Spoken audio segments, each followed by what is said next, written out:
Hello, greetings and salutations to my fellow geeks. I bring you footage from my camera.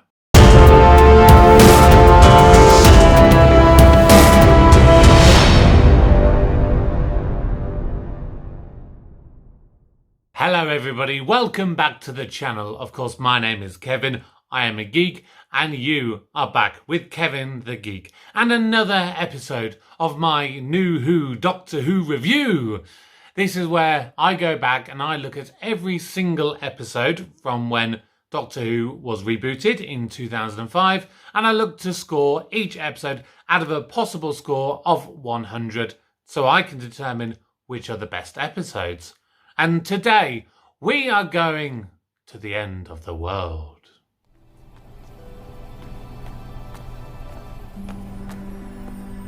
You lot, you spend all your time thinking about dying, like you're going to get killed by eggs or beef or global warming or asteroids. But you never take time to imagine the impossible, that maybe you survive. This is the year 5.5/Apple/26, 5 billion years in your future. And this is the day. Hold on.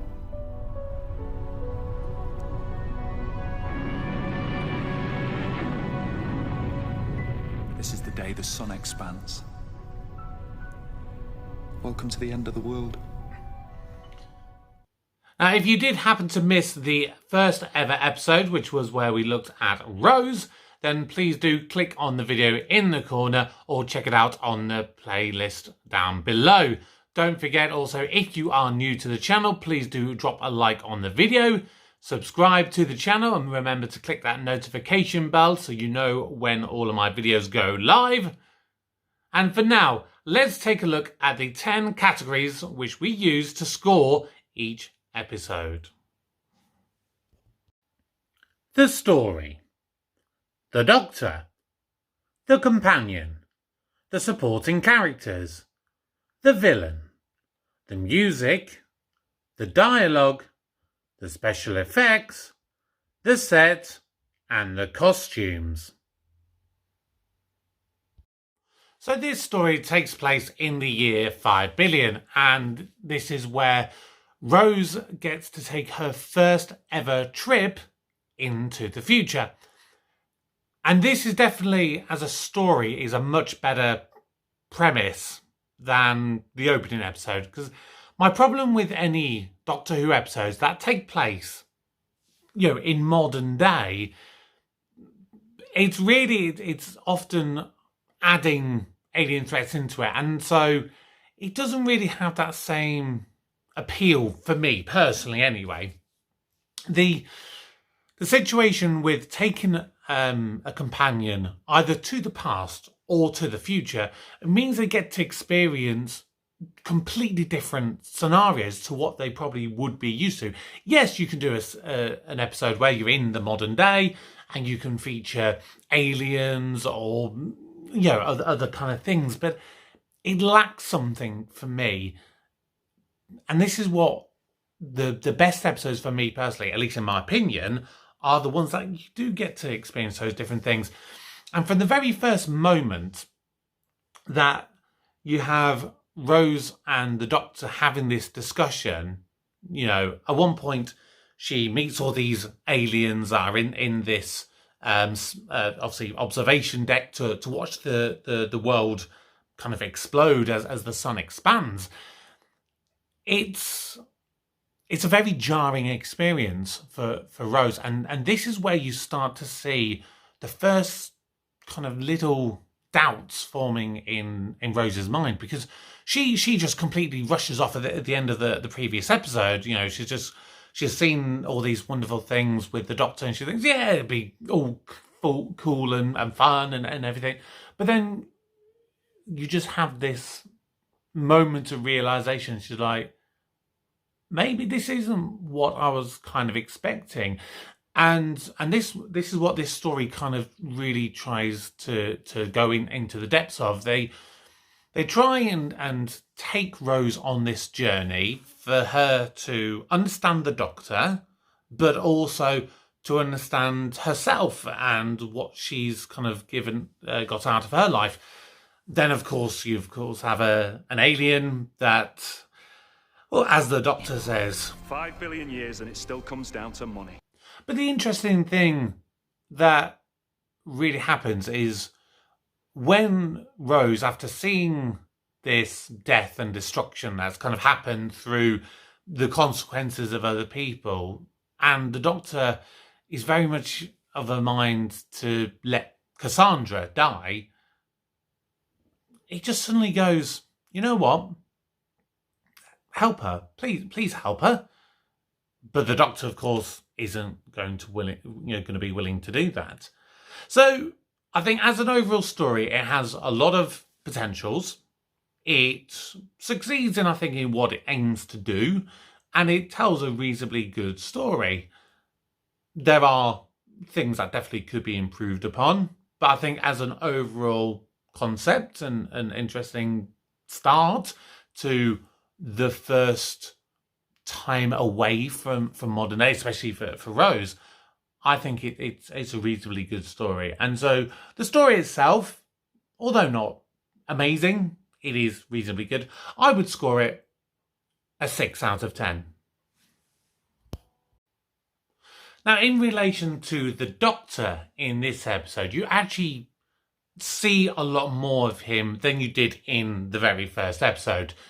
The first episode, it was just kind of here and there, and it's the interaction between Rose and the Doctor.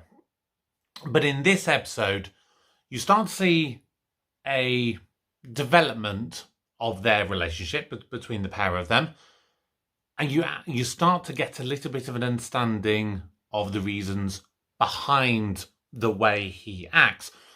Because in the first episode, you did have quite a bit of a backwards and forwards. You didn't quite know what kind of... Is he funny? Is he serious? Is he angry? You're not quite sure what. And you definitely start to see a little bit more of that here. So the first thing that you see, of course, is the scene right at the very start where, he's basically... Rose has just joined him in the TARDIS, and he says, what do you want to see? So let's go into the future, and he, kind of goes through a couple of different stages, but he's clearly trying to impress her, and eventually settles on going to see when the world, eventually dies, when the sun expands. Once he's there, you have that initial moment where he's just kind of explaining the situation and trying to give her appreciation of the life that he leads. But then you go into the main room and you meet all these different aliens. And I think that the look that is on the Doctor's face is clearly really enjoying how Rose is so flabbergasted at all these new experiences. Obviously he's seen it many, many times before, but for her it's fresh. And I think for the Doctor, travelling with a companion, and particularly when they change a companion, it means that they get to relive those past glories. And in the same way that, for example, some people like to watch reaction videos on YouTube. It's very much a case of, I've seen a movie, I want to see someone else experience the joy of that movie that I love for the first time, and that rekindles my own passion for that movie that I love. It's very much that kind of feel. And then you start to see little changes. The action starts happening, and he's going through it. He's obviously going through his investigation, and he's enjoying that kind of stuff. But then something's going wrong, and he knows that someone is willing to commit murder. And right at the end, you see that real difference in the Doctor, in the way that he speaks to the villain of the piece, Cassandra, when he learns, why she's doing what she's doing. It's too hot! Raise the temperature. Have pity! Moisturize me! Oh, Doctor! Oh, Doctor! Help her. I'll do anything. Everything has its time and everything dies. And then, of course, right near the end of the episode, you finally get an understanding of why he is. Because it's not so much that he's just angry for the sake of things, or he's serious and brooding for the sake of it. There's a really good reason. And Rose is pushing him all the way through. You know, she wants to know more about him and know where he's from and what kind of an alien is he and all these different kind of things. And he's very reluctant to open up. And right at the end, he does. And he says this. My planet's gone. It's dead. It burned like the Earth. It's just rocks and dust. Before its time. What happened? There was a war and we lost. A war with who?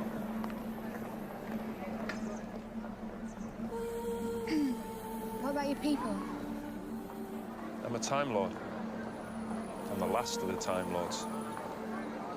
They're all gone. I'm the only survivor. I'm left travelling on my own because there's no one else. Now, this, of course, is a way that you're able, if you have, of course, followed Classic through into the New Who, you can understand why there might have been a little bit of a gap, and it kind of gives that little bit of a bridge between the two series and gives it a bit of a link. For a new audience member, I don't think it really detracts too much, whether you're watching it for the first time in New Doctor Who or you grew up with the classic as well. But learning about the Doctor's history, it gives you context for why he says things that he does or does things that he does. And I think the Doctor was very, very, very effective in showing those different facets of his personality. And he was intriguing enough that as a viewer, you want to watch more. You want to know more about him and see what kind of things he's going to do next. So for the score of the Doctor, I think for this episode, he was a very good character in this particular episode, and you like I said, you want to know more about him. So I believe for this particular episode, I'm going to give the Doctor a rating of a 6 out of 10. Thank you. Now, with Rose in this particular episode, as I said, this is the time that you really get to get an idea of what she is going to be like as a companion. The first episode, it was very much an introductory, running around a lot, asking lots of questions, but not really getting any answers. I mean, she did that stupid thing with the gymnastic thing, which made no sense to me, especially the fact that never comes up again. I mean, when I saw that, I just thought, oh my God, how cheesy was that? But I tell you what I have got. Jericho Street Junior School under Simmons Gymnastics team. I've got the bronze. But in this episode, there were, there was 3 kind of key moments for me that really showed her in a good light. One was, the sense of confusion and wonder and mysticism and everything when she's meeting and seeing all these aliens coming into the room for the very first time. Then the scene where she's speaking with the Doctor after all this, and he's explaining about how she can understand them because the TARDIS gets into her head. And she very, very rightly and very justifiably says to him, you're showing off. You're doing all these things and you didn't even think to ask me about it. Tell me more about you. And I think it's a very valid point. Maybe you're not entirely sure with the Doctor, but you get the sense that he's been alone for a period of time. And maybe he's forgotten some of those kind of social aspects of things he's doing without thinking. And, Rose it kind of is a good thing for him in that she's calling him out on his bullshit. And And then, of course, you have the scene right towards the end where she actually, says when the Doctor's going quite far and is willing to let Cassandra die, and she asks him to stop. That's a very powerful moment. And through all these little things throughout it, it's got to that point where she's able to get him open up and to mention about the fact that, he was the survivor of war and he's the only one left. And, she's had a big impact on him in a very short period of time. So in this episode, I would give the companion, aka Rose, a score of 6 out of 10. Now, what else can you say about the villain of this piece? Again, this is kind of an episode where the villain, I wouldn't so much say as takes a back seat, but the whole story with the end of the world is more about Rose's first experience traveling and seeing this new world and everything that's going on. But of course, the villain is a bigger part in this particular episode compared to, the previous episode in Rose. And I think you'd say that the little spider robot things are probably the main villain for the vast majority of it, because they're the things that do the damage, but they're just remote controlled and they're just doing what they're programmed to do. Really, it is. Well, you have the appearance of the repeated meme. They are the ones who are considered to be the villains, and then of course you have that twist, and it turns out that it is Cassandra. So the repeated memes, they're just placeholders. They're just nothing. They seem a bit creepy, a little bit, but you just don't know anything with them.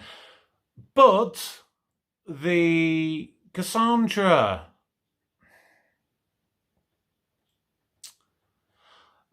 my issue with Cassandra is she's, again, a bit more of a philosophical villain in a way, because obviously Rose looks at her and, Cassandra's of course saying that I'm the last human alive, and Rose is very much, well, actually, no, I am, I'm flesh and blood, and I'm, I've got hands and skin and feet, and I can walk around everywhere. You're basically a stretched out trampoline, and you've got a little brain in the jar at the bottom of it. I mean, you've got a little bit of a chin poking out. I'd rather die. Honestly, it doesn't hurt. I mean it. I would rather die. It's better to die than live like you, a bitchy trampoline. Oh, well. What do you know? The design of Cassandra was, it was interesting, and the prop they did, but the CGI, again, like I found myself just focusing so much on the two little piggy eyes and the mouth, and yeah, it was just a villain that stemmed down to money, and it wasn't a great villain.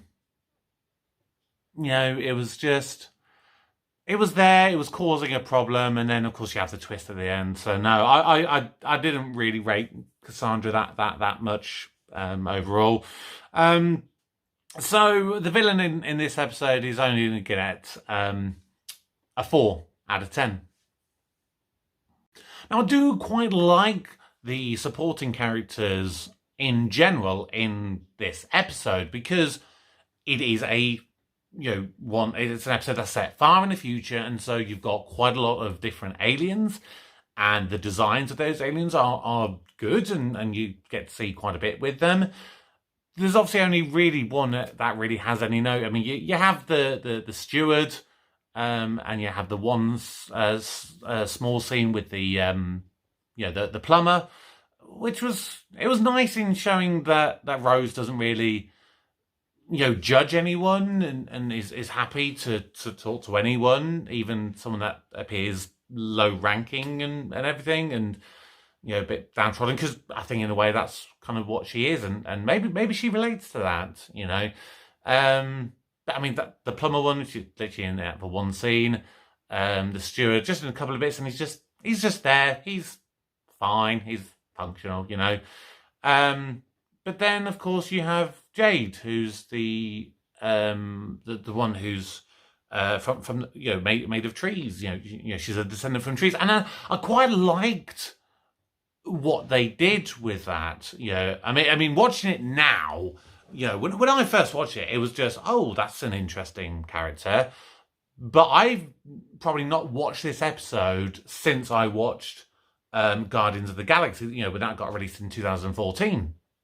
And I looked at it and I thought, that's very much it. It's, you know, it's a play on Groot. And I had to look it up because I was like, which one actually came first? You know, was it Groot or was it, you know, this episode? And it actually turned out to be Groot, because Groot is actually older than Doctor Who as a whole. Groot as a character was like first appeared apparently in the comics in about 1960, whereas of course Doctor Who didn't start until 1963. So Groot has the edge there. But Jade as a concept, you know, she was good. She had a nice dynamic with the Doctor, and you know, she was intriguing enough that you know, you just want to know a little bit more about her. And of course she sacrificed herself, you know, for the greater good, and I always appreciate when characters do that. I don't think, you know, characters do that enough in shows in general, you know, let alone Doctor Who, you know. But it was, you know, she was a good character. The others, they were just there, you know, they had nice designs, but they didn't really do anything. And you had the blue one, I don't remember what it's called. Was it the Moxabalhoon? I think it was. And his voice annoyed me, but that's a minor picky thing from, you know, in my point of view. So the supporting characters as a whole did okay. You know, Jade was the highlight, but the rest of them, yeah, were all right. So I'd give the supporting characters a 5 out of 10.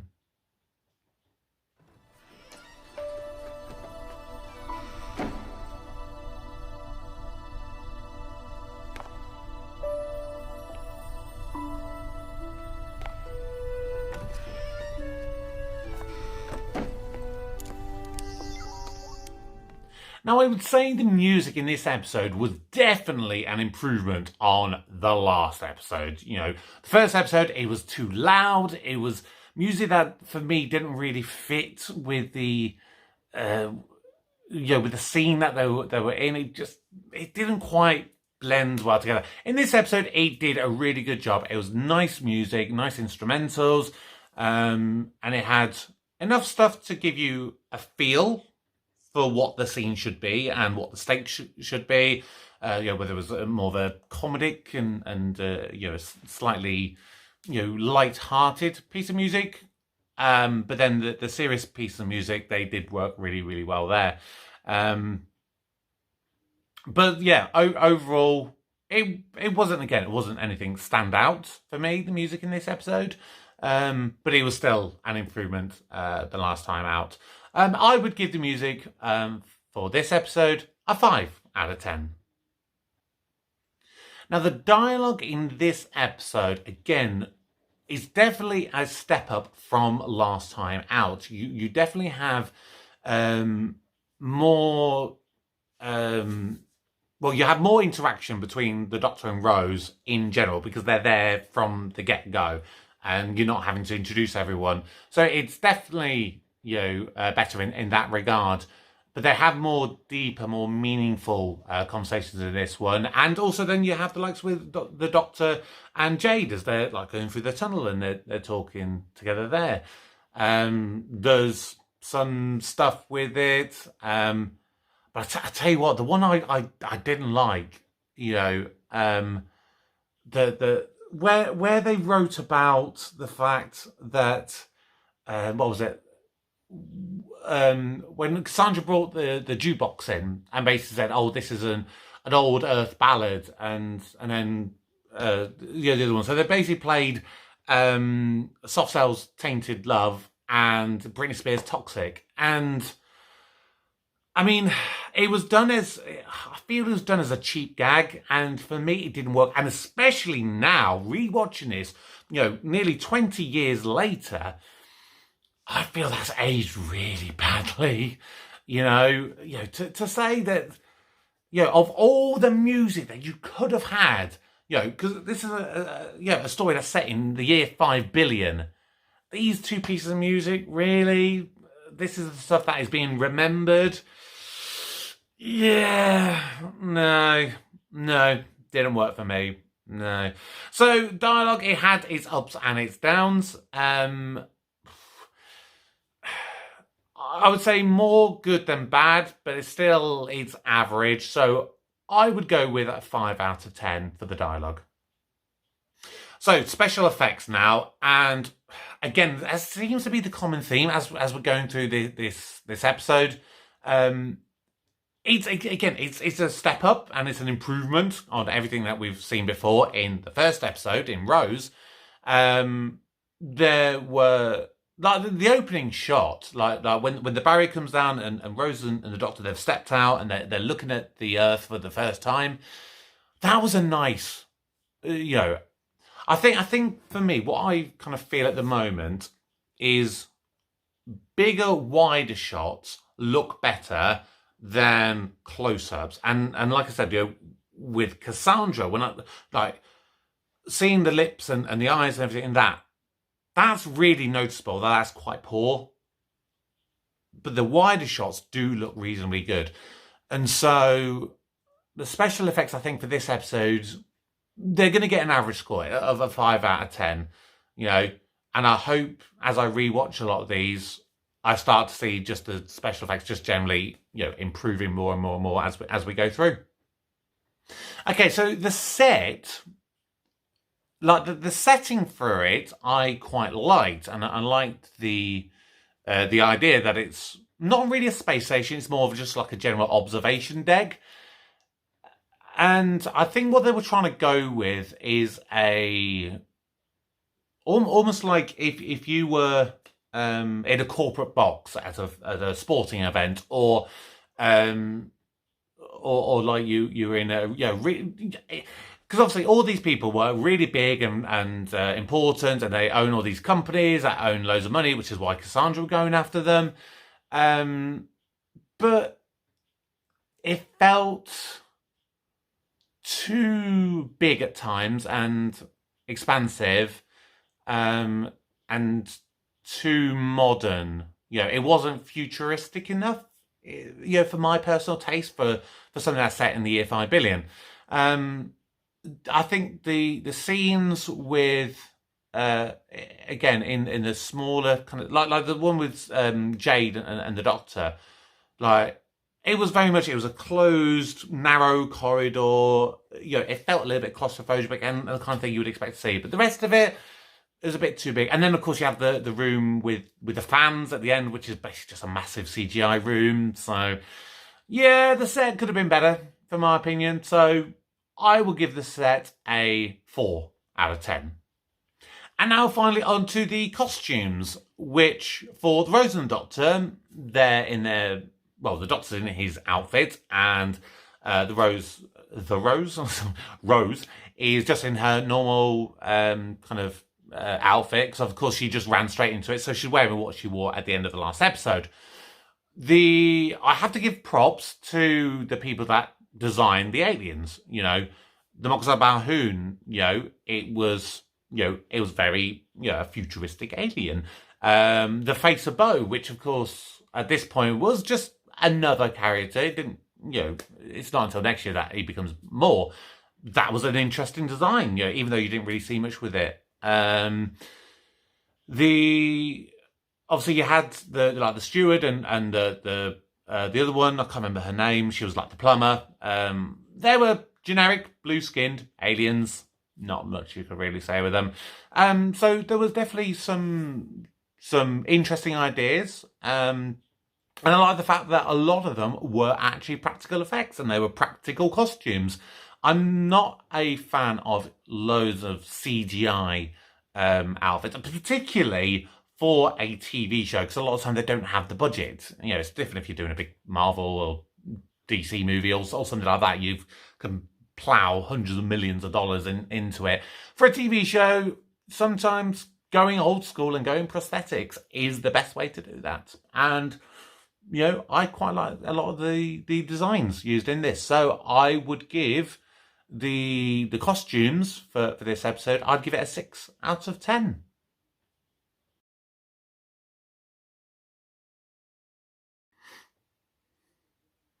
So now that we've done all of the scores for all 10 categories, I can reveal now that my ranking for The End of World gets a score of 52 out of 100. That means that this episode is ranked as a C-. So this is an improvement over Rose. I was surprised. I thought Rose might have been a higher one, you know, from what I could remember of them. But I think that shows that the first episode did have its flaws, but that often happens, I think, when you get an episode where you're having to juggle so many different things, and, you know, when you've got to introduce a doctor, when you've got to introduce a companion, when you've got to introduce a show as a whole, there's a lot of things to do. And it did an okay job, but this episode takes it to that next level. Is it still to a great level? No, it's not. Is it a great episode? No, it's not. Is it a good episode? Yeah, I think it's a good episode. It gives you enough to leave you wanting more, and you want to go in and see the next episode. But that's going to do it for this episode and this ranking. Join me again in the next episode, which will be coming out in a couple of days' time, where we go back in time. We go to Cardiff. We meet Charles Dickens in The Unquiet Dead. Thank you very much for watching, and I'll see you again soon. Take care. Goodbye.